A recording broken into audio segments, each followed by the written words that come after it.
The Supreme Court has agreed to hear a case that directly challenges one of the most common federal gun prohibitions in the United States. And while the court has not ruled yet, the decision to take this case alone is already significant.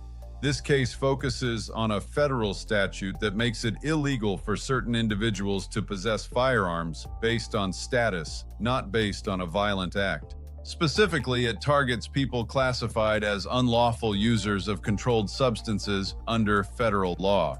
For decades, this law has been enforced quietly, often as an add-on charge rather than a standalone prosecution. Most people have never heard of it unless they were directly affected. But now, the Supreme Court is being asked to decide whether that approach is constitutional under modern Second Amendment standards. This matters because the question before the court is not whether the government can regulate firearms in general. It is whether the federal government can permanently disarm someone without proving they are dangerous, based solely on a category label. That distinction is critical. Under current federal law, prosecutors do not need to show that a person committed a violent crime to bring charges under this statute. They only need to show that the person possessed a firearm while falling into a prohibited category. For many years, courts upheld this approach using balancing tests. They weighed government interests against individual rights and deferred heavily to Congress. But that legal framework has changed. In recent Second Amendment cases, the Supreme Court has rejected interest-balancing tests. Instead, it has emphasized history, tradition, and the original public understanding of firearm regulation. Under that framework, the government must show that a modern restriction is consistent with historical traditions of firearm regulation. If it cannot, the law is constitutionally vulnerable. That shift is exactly why this case reached the Supreme Court.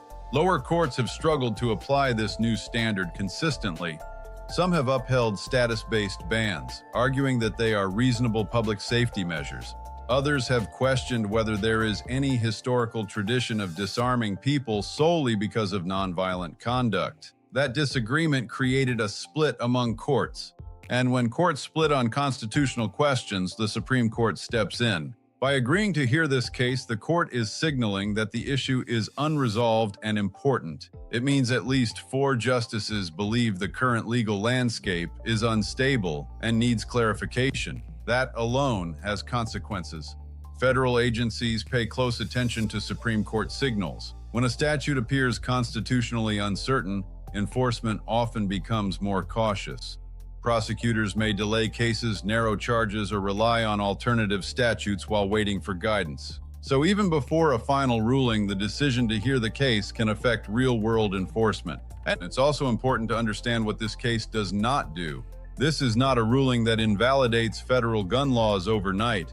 It does not legalize firearm possession for anyone automatically, and it does not apply broadly to every restriction on the books. Instead, it focuses on a specific legal question: whether categorical bans based on status alone can survive under the Supreme Court's current Second Amendment framework.